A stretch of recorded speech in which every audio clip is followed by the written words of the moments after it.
الحمد لله رب العالمين والصلاة والسلام على أشرف الأنبياء والمرسلين نبينا محمد وآله وأصحابه أجمعين. أما بعد، فقد قال الله عز وجل: وما أرسلناك إلا رحمة للعالمين. محترم سامعین کرام، آپ کے سامنے نبی آخر الزماں حضرت محمد صلی اللہ علیہ وسلم کی سیرت طیبہ کا سلسلہ شروع کیا گیا تھا۔ ابھی ہم تمہید ہی کے مرحلے میں تھے کہ کچھ ایسے حالات آ گئے جس کی وجہ سے یہ سلسلہ کچھ دنوں کے لیے موقوف ہو گیا اور ہم کچھ دنوں تک آپ کے سامنے نہیں آ سکے۔ اب ہم اللہ کا نام لے کے پھر دوبارہ اس سبق کو آگے بڑھاتے ہیں اور پھر سے ہم اس سبق کی شروعات کرتے ہیں۔ تو پچھلے اسباق میں باتیں تمہیدی طور پہ بہت کچھ آ چکی ہیں۔ اب ہم آپ کے سامنے ایک بنیادی بحث یہ رکھنے جا رہے ہیں کہ نبی آخر الزماں حضرت محمد صلی اللہ علیہ وسلم کو آخر عرب ہی میں کیوں بھیجا گیا، جبکہ حضرت محمد صلی اللہ علیہ وسلم پوری دنیا کے لیے نبی اور رسول بنا کر بھیجے گئے تھے۔ آپ رحمت للعالمین تھے۔ پوری انسانیت کو حضرت محمد صلی اللہ علیہ وسلم کی پیروی ضروری ہے۔ حضرت محمد صلی اللہ علیہ وسلم کو فالو کیے بغیر کوئی بھی شخص سفل نہیں ہو سکتا ہے، چاہے وہ ہندوستان کا ہو، چاہے وہ افریقہ کا ہو، چاہے وہ ایشیا کا ہو، یا چاہے وہ عرب کا ہو، یا چاہے وہ یورپ کا ہو۔ دنیا کے کسی بھی خطے میں، کسی بھی کونے میں رہنے والے انسان کی کامیابی کا راستہ یہ ہے کہ وہ حضرت محمد صلی اللہ علیہ وسلم کو فالو کرے اور حضرت محمد صلی اللہ علیہ وسلم کے لائے ہوئے دین پر چلے۔ اس کے بغیر کامیابی ناممکن ہے۔ اب یہاں پہ ایک سوال یہ پیدا ہوتا ہے کہ جب محمد صلی اللہ علیہ وسلم پوری دنیا کے لیے نبی اور رسول بنا کے بھیجے گئے تھے تو ان کو عرب ہی میں کیوں بھیجا گیا؟ اللہ نے ان کی بعثت اور ان کو عرب ہی میں کیوں پیدا فرمایا؟ تو یہ ایک سوال ہے جو کوئی زیادہ اہم نہیں رکھتا ہے۔ کیوں کہ اس کے جواب میں یہ بھی بات کہی جا سکتی ہے کہ بالفرض اگر حضرت محمد صلی اللہ علیہ وسلم یورپ میں بھیجے جاتے تو افریقہ والے کہہ سکتے تھے کہ محمد تو پوری دنیا کے لیے نبی ہیں، تو آخر یورپ میں کیوں بھیجے گئے اور افریقہ میں کیوں نہیں بھیجے گئے؟ یا اسی طریقے سے اگر حضرت محمد صلی اللہ علیہ وسلم کو افریقہ میں بھیجا جاتا تو ایشیا والے کہہ سکتے تھے کہ محمد صلی اللہ علیہ وسلم تو ہمارے لیے بھی نبی ہے، رسول ہے، اور پوری انسانیت کے نبی رسول بنائے گئے ہیں، تو ہمارے اندر کیوں نہیں بھیجے گئے؟ اسی طریقے سے عرب والے بھی کہہ سکتے تھے کہ حضرت محمد صلی اللہ علیہ وسلم تو ہمارے لیے بھی نبی ہے، تو ان کو ایشیا میں یا ان کو یورپ میں یا افریقہ میں کیوں بھیجا گیا؟ تو یہ اس طرح سے بھی اس کا ایک نا حل ہونے والا سوال در سوال کا سلسلہ شروع ہو سکتا ہے۔ لیکن اس کے جواب میں بعض سیرت نگاروں نے کچھ تفصیلی گفتگو پیش کیا ہے، جس میں سے خلاصہ کے طور پہ ہم چند باتیں آپ کے سامنے اب پیش کرنے کی کوشش کریں گے۔ تو اس کے بارے میں ایک بنیادی اور آخری اور اصل بات تو یہی ہے کہ یہ اللہ کی مرضی۔ اللہ نے جہاں چاہا، جیسے چاہا حضرت نبی محمد صلی اللہ علیہ وسلم کو مبعوث فرمایا اور جہاں چاہا آپ کو بھیج دیا۔ آپ اللہ کی مرضی ہے اور اللہ کی مرضی کے آگے ہمیں کچھ بولنے اور کہنے کی ہمت نہیں ہے۔ لیکن ظاہری حکمت اور کچھ اندرونی بات کو اگر ہم غور و فکر کرنا چاہیں تو حضرت محمد صلی اللہ علیہ وسلم کو عرب ہی میں کیوں بھیجا گیا، اس کے کئی ایک کارن ہو سکتے ہیں، جس میں سے کچھ باتیں آج ہم آپ کے سامنے پیش کرنے کی کوشش کرنے جا رہے ہیں۔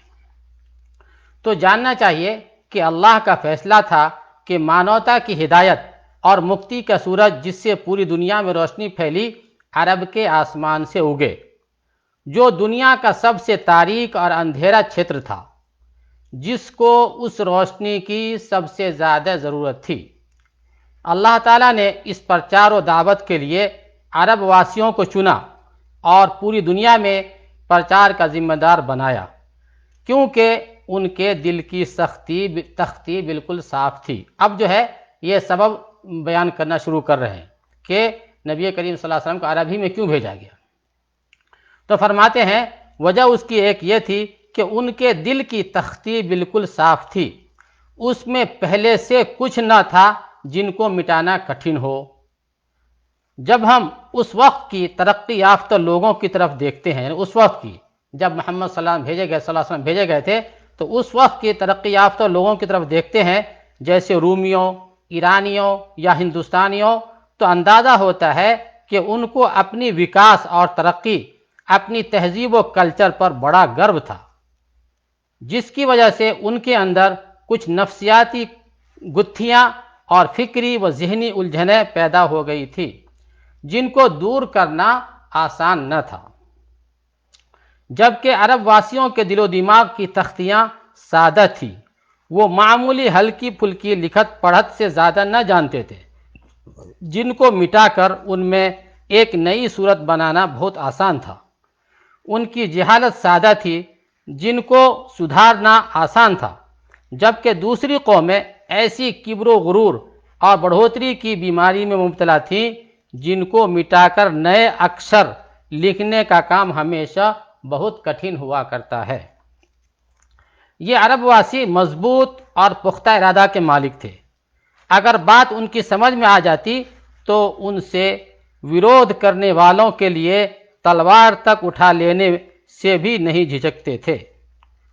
سچائی سے انہیں بہت زیادہ محبت تھی۔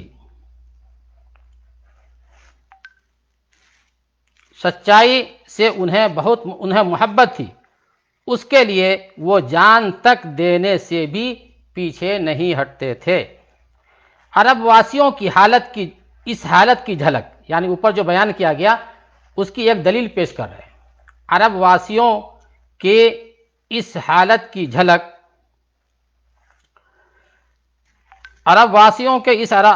اس حالت کی جھلک سہیل بن عمرو کی اس بات سے لگایا جا سکتا ہے جب حدیبیہ سمجھوتا میں لکھا گیا تھا، یعنی نبی کریم صلی اللہ علیہ وسلم اور مکہ کے کفار کے بیچ میں ایک حدیبیہ کا سمجھوتا ہوا تھا، کچھ جو ہے ایگریمنٹ ہوئے تھے، تو اس موقع سے جو بات پیش آئی تھی اس کو ہم ایک دلیل کے طور پہ پیش کرتے ہیں۔ فرماتے ہیں کہ عرب واسیوں کی اس حالت کی جھلک سہیل بن عمرو کی اس بات سے لگایا جا سکتا ہے جب حدیبیہ سمجھوتا میں لکھا گیا تھا ھذا ما قاضى علیہ محمد الرسول اللہ۔ یہ سمجھوتا کے شروع میں لکھا گیا تھا کہ یہ فیصلہ وہ ہے جس کو محمد رسول اللہ نے کیا ہے۔ تو انہوں نے کہا کہ واللہ لو كنا نعلم انک رسول اللہ ما صددناک عن البیت ولا قاتلناک، کہ اللہ کی قسم اگر ہم یہ مانتے کہ آپ اللہ کے رسول ہیں تو ہم خانہ کعبہ کی زیارت سے آپ کو ہرگز نہ روکتے اور آپ سے یدھ بھی نہ کرتے۔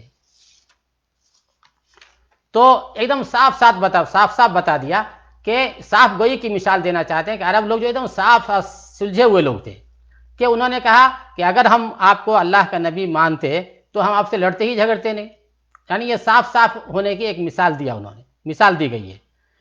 اسی طریقے سے ایک دوسری مثال دی جاتی ہے کہ عرب واسیوں کی صاف بات کرنے کو اس واقعہ سے بھی سمجھا جا سکتا ہے کہ جب یرموک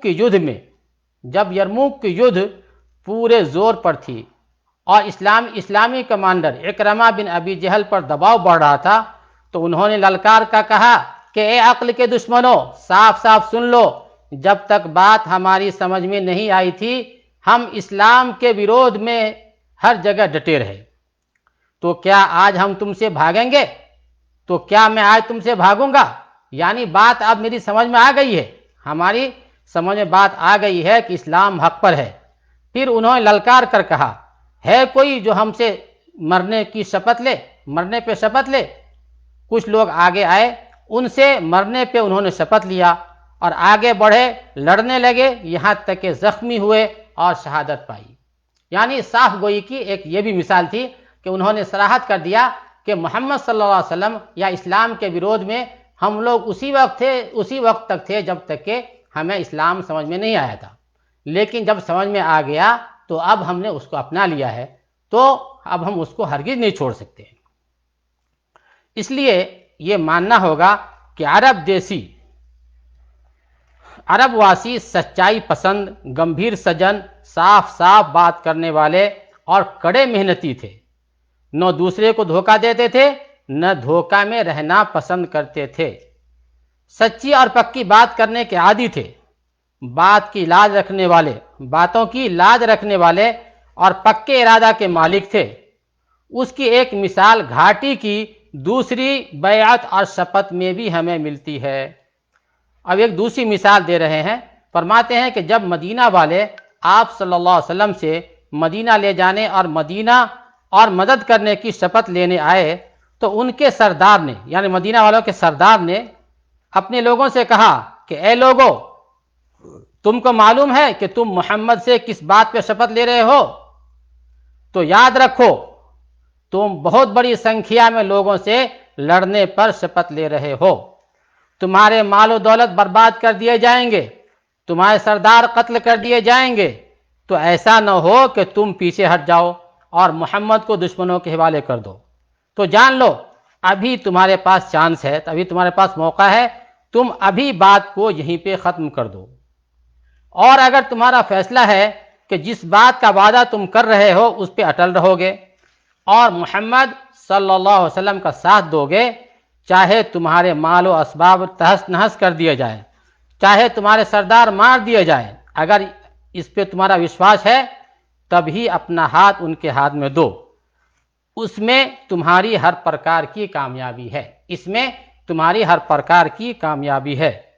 تو ان لوگوں نے جواب دیا، مال و دولت کی تباہی اور سرداروں کا مارا جانا ہم کو گوارا ہے، ہم ہر چیز پر آپ صلی اللہ علیہ وسلم سے شپت لیتے ہیں، لیکن اگر ہم نے اپنا وعدہ پورا کیا تو یا رسول اللہ ہم کو بدلہ میں کیا ملے گا؟ تو آپ صلی اللہ علیہ وسلم نے فرمایا جنت۔ کہنے لگے ہاتھ بڑھائیے۔ آپ صلی اللہ علیہ وسلم نے اپنا پوتر ہاتھ آگے بڑھایا اور انہوں نے شپت لے لی، انہوں نے بیعت کر لیا، اور سچ یہ ہے کہ انہوں نے اپنا وعدہ پورا کر دکھایا۔ مہاجرین انصار نے، یعنی مدینہ والوں نے جو وعدہ کیا تھا اس کو پورا کر کے دکھا دیا، اور سچ یہ ہے کہ انہوں نے اپنا وعدہ پورا کر دکھایا۔ ان کے سردار نے کہا کہ آپ صلی اللہ علیہ وسلم ہم کو کتنا بھی دور لے جانا چاہیں تو ہم پیچھے نہیں ہٹیں گے، اگر آپ صلی اللہ علیہ وسلم سمندر پار کرنے کا آدیش دیں گے تو ہم سمندر میں بھی کود پڑیں گے۔ تو یہ عرب واسی دھن کے پکے اور ارادے کے سچے تھے، کام میں لگن، سچائی کے آگے سر جھکا دینے کا اندازہ اس واقعہ سے بھی کیا جا سکتا ہے کہ جب اسلامی فوج کے کمانڈر عقبہ بن نافع کی فتح کے راستے میں اٹلانٹک مہاساگر رکاوٹ بنی تو اس موقع پہ انہوں نے کہا، اے اللہ، یہ مہاساگر راستہ میں رکاوٹ بنا ہوا ہے، ورنہ جی چاہتا ہے کہ آگے بڑھتا جاؤں اور جل اور تھل میں آپ کے نام کا ڈنکا بجا دوں۔ تو یہ عرب کے لوگ سچائی پسند تھے اور حقیقت کو دل سے لگانے والے تھے۔ یہ وجوہات ہو سکتی ہے کہ نبی کریم صلی اللہ علیہ وسلم اور آخری نبی انہی کے بیچ بھیجے گئے۔ مزید اس کے آگے بات ہے کہ اب ہم اس کے برخلاف اس وقت کے موجودہ قومیں جیسے یونانی یعنی گریک، روم اور ایرانی، یعنی یہ اب موازنہ کیا جا رہا ہے کہ یہ تو عربوں کا حال تھا، لیکن اس وقت کی جو بڑی سلطنتیں تھیں، جیسے ان میں سے یونانی سلطنت بڑی تھی، رومی، ایرانی، یہ سلطنتیں اس زمانے کی بڑی بڑی تھی جن میں نبی صلی اللہ علیہ وسلم کے آنے کا امکان کہا جا سکتا تھا۔ تو یہ بڑی قوموں میں محمد صلی اللہ علیہ وسلم کیوں نہیں آئے؟ تو ان کی حالت بیان کر رہے ہیں کہ اس وقت کی جو بڑی قومیں تھیں جیسے یونانی، گریک، روم اور ایرانی، تو یہ دنیا داری اور موقع محل کے مطابق چلنے کے عادی تھے۔ یہ لوگ ظلم و زیادتی اور انیائی کے خلاف آواز اٹھانے والے نہ تھے۔ یہ لوگ کسی آدرش و سدھانت میں ان کے لیے کوئی دلچسپی نہ تھی، کوئی دعوت و عقیدت، آستھا یعنی آستھا اور وشواس ان کے وچار دھاراؤں اور بھاوناؤں میں اس طرح رچ بس نہیں گئی تھی کہ وہ اس کے لیے جان کی بازی لگا دیں اور اپنی عیش و عشرت اور دنیاوی لذات کو داؤ پہ لگا دیں۔ یہ ان کے اندر نہیں تھی، ان قوموں میں جو عرب کے علاوہ تھے اس وقت کے۔ پھر آگے ہے عرب والے تہذیب و تمدن اور تعیش و آرام طلبی کی پیدا کی ہوئی ان تمام بیماریوں سے بچے ہوئے تھے جن کا علاج بڑا کٹھن ہوا کرتا ہے اور جو ایمان و عقیدہ کی راہ میں ہمیشہ رکاوٹ ڈالتی ہے اور عام طور پر لوگوں کے پاؤں میں بیڑیاں ڈال دیتی ہے۔ عرب واسیوں میں سچائی، ایمانداری اور بہادری عام تھی، منافقت اور دوہری نیتی ان کو پسند نہ تھی۔ وہ بے جگری سے لڑنے والے، گھوڑوں کے پیٹھ پہ زیادہ سمے بتانے والے اور سرل سادہ زندگی کے عادی تھے۔ ان میں ہر وہ گن اور خوبیاں تھیں جو دنیا میں کسی مہان کام کرنے والوں میں ضروری ہوا کرتی ہیں۔ یہ ساری گنیں اور ساری خوبیاں ان کے اندر موجود تھی۔ تو ہو سکتا ہے اس وجہ سے اللہ نے نبی آخر الزماں کو انہی میں پیدا فرمایا۔ اس کے بعد دوسری بات یہ کہ ان کی سوچ و وچار کی شکتی، یعنی عربوں کی سوچ وچار کی شکتی اور پیدائشی چھمتائیں سرکشت اور محفوظ تھی۔ خیالی فلسفوں، بے فائدہ بحثوں اور بال کی کھال نکال دینے والی بھول بھلیوں سے یہ لوگ بچے ہوئے تھے۔ ان کی یہ ساری صلاحیتیں مقامی اور علاقائی یدھوں اور جنگوں میں برباد نہیں ہوئی تھی۔ یہ ایک نئی ابھری ہوئی سرکشت اور محفوظ قوم تھی۔ جو جیون کی گرمی، جوش و خروش اور اس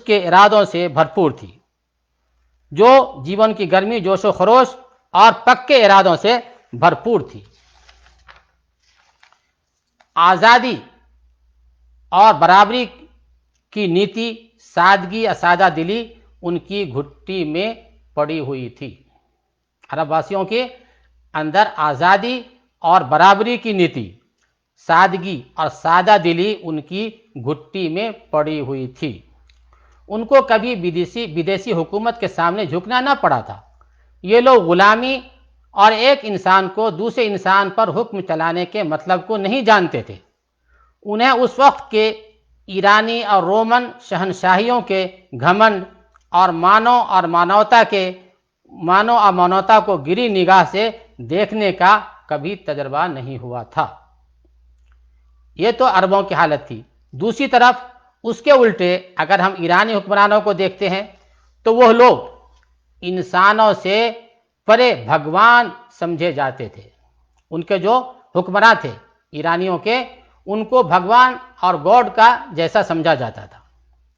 تو اس کے الٹے اگر ہم ایرانی حکمرانوں کو دیکھتے ہیں تو وہ لوگ انسانوں سے پرے اور بھگوان سمجھے جاتے تھے۔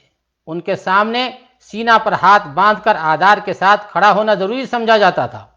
جنتا کے اوپر ظلم و زیادتی اور بے رحمی کے لیے وہ مشہور تھے۔ اپنی بات کہنے کی آزادی اس پوری ایرانی حکومت میں لگ بھگ ختم ہو چکی تھی۔ اپنے دل کی بات کہنے پر ان کے درمیان کتنی سخت پابندی تھی اس کا اندازہ اس واقعہ سے لگایا جا سکتا ہے، جس کو ایران بعہد ساسانیان کے مصنف نے اتہاس نگار طبری کے حوالے سے لکھا ہے۔ واقعہ کیا ہے؟ واقعہ یہ ہے کہ بادشاہ نوشیروان عادل خسرو اول نے اپنے ایک بار صلاح کاروں کی ایک بیٹھک بلائی اور لگان کے منتری کو حکم دیا کہ لگان کی نئی دریں زور سے پڑھ کر لوگوں کو سنائے۔ یعنی جو ٹیکس نیا شروع کیا گیا تھا تو کہا کہ اس کو جو قرارداد پاس ہوئی ہے اس کو جو ہے پڑھ کر کے سناؤ۔ تو منتری نے پڑھنا سنانا شروع کیا۔ جب وہ سنا چکا تو خسرو نے دو بار دربار کے لوگوں سے پوچھا کہ اس پر کسی کو آپتی اور اعتراض تو نہیں ہے؟ یعنی جو بات آپ کے سامنے جو در رکھی گئی ہے، جو ٹیکس کا جو ہے در رکھا گیا ہے، اس پہ کسی کو اعتراض تو نہیں ہے؟ تو سب لوگ چپ رہے۔ جب بادشاہ نے تیسری دفعہ یہی سوال کیا تو ایک شخص کھڑا ہوا اور بہت ادب سے پوچھنے لگا کہ اے بادشاہ، کیا آپ یہ چاہتے ہیں کہ جلد برباد ہونے والی چیزوں پر ایسی ٹیکس لگائی جائے جو ہمیں انیائی کی طرف لے جائے گا؟ اس پر بادشاہ نے للکار کر کہا کہ اے مردود گستاخ، تو کن لوگوں میں سے ہے؟ اس نے کہا میں سچیوں میں سے ہوں۔ بادشاہ نے حکم دیا کہ اس کو قلمدانوں سے پیٹ کر مار ڈالو۔ اس پر ہر ایک نے اس کو قلمدانوں سے مارنا شروع کر دیا، یہاں تک کہ بیچارہ مر گیا۔ اس کے بعد سب نے کہا کہ اے بادشاہ، جتنے ٹیکس آپ نے ہم پر لگائے ہیں وہ سب نیائی کے مطابق ہے، یعنی ایک دم بجا ہے، جو ٹیکس آپ نے لگائے ایک دم بجا ہے۔ یہ کتاب کا نام ہے ایران بعہد ساسانیان، ایران بعہد ساسانیان، صفحہ نمبر 511 میں یہ واقعہ درج ہے۔ اسی طریقے سے ہندوستان میں اچھوتوں اور نچلے طبقہ کے لوگوں کو آرین قوم نے ذلیل اور کمترین بنا دیا تھا کہ اچھوت پالتو جانوروں سے صرف اس بنا پر الگ تھے کہ وہ 2 پیروں پہ چلتے تھے اور آدمیوں جیسی شکل رکھتے تھے، یعنی ایک دم حیوان اور جانوروں جیسا جو ہے اچھوتوں کو جو ہے اس زمانے کے آریاؤں نے بنا دیا تھا۔ اس زمانے کے قانون میں باضابطہ یہ ایکٹ موجود تھی کہ اگر کوئی شودر کسی برہمن کو نقصان پہنچانے کے لیے ہاتھ اٹھائے یا لاٹھی اٹھائے تو اس کا ہاتھ کاٹ دیا جائے، اگر لات مارے تو اس کا پیر کاٹ دیا جائے، اگر وہ کلیم کرے یعنی دعویٰ کرے کہ وہ اس کو تعلیم دے سکتا ہے تو اس کو کھولتا ہوا تیل پلایا جائے۔ اس قانون کے انوسار کتے، بلی، میڈک، گرگٹ، کوے، الو اور ان اچھوتوں کے قتل کا جرمانہ برابر تھا، یعنی کتے کو مارنے کا جو جرمانہ ہو سکتا ہے وہی جرمانہ کسی اچھوت کو اگر کسی نے مار دیا تو وہی معمولی جرمانہ ہوتا تھا۔ تو یہ اچھوت لوگ ایک دم گرا کر کے گرا دیے گئے تھے، ان کی کوئی حیثیت، ان کی کوئی گنتی نہیں رہ گئی تھی۔ اس کے لیے تفصیل اگر دیکھنا ہے تو دیکھیں منو شاستر 10واں باب، منو شاستر کے 10واں باب میں یہ ساری تفصیلات مل سکتی ہے جو اچھوتوں کے ساتھ اس زمانے کے لوگوں نے کر رکھا تھا۔ اسی طریقے سے رومن امپائر بھی اس معاملے میں ایرانیوں اور ہندوستانیوں سے کم نہ تھے۔ چنانچہ ایک مغربی اتہاس نگار وکٹر چوپاٹ اپنی کتاب دا رومن ورلڈ میں لکھتا ہے، قیصر بھگوان اور معبود سمجھے جاتے تھے اور جو بھی گدی اور تاج کا مالک بنتا تھا اس کو خدا مان لیا جاتا تھا۔ ان کی شہنشاہی ایک فوجی آمریت اور ڈکٹیٹر شپ کی ایک شکل تھی۔ تو یہ تھی اس وقت کے تمام بڑی سلطنتوں اور ان کے ناگرکوں کا حال۔ اگر اس کو اس وقت کے عربوں کے ساتھ تولا جائے، یعنی یہ تو حالات ہو گئے دنیا کے دوسری سلطنتوں کا جو کہ بڑے بڑے اس زمانے میں تھے، اب ان کو اگر اس وقت کے عربوں کے ساتھ تولا جائے تو پتہ چلتا ہے کہ ان کے اندر اپنی بات کہنے کی آزادی اور اپنی عزت نفس کی حفاظت کا جذبہ اتنا زیادہ تھا کہ وہ کبھی کبھی اپنے بادشاہوں کی مانگ کو بھی ٹھکرا دیا کرتے تھے۔ اپنے مہاراجاؤں اور راجاؤں کی جو کچھ مانگ ہو تو وہ اس کو ٹھکرا دیتے تھے، اتنی ان کے اندر حق گوئی تھی۔ اور یہ آزادی اور اپنی بڑھوتری کا احساس ان کے مرد تو مرد، عورتوں میں بھی پائی جاتی تھی۔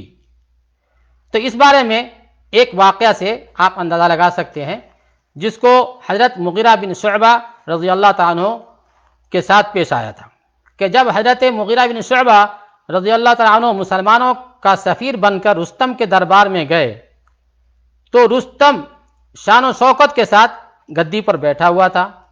یہ مغیرہ بن شعبہ رضی اللہ تعالیٰ عنہ عربوں کی عادت کے مطابق اسی کے ساتھ اسی کی گدی پر تکیہ لگا کر بیٹھ گئے، یعنی رستم کی گدی کے ساتھ گدی پہ بیٹھ گئے تکیہ لگا کے۔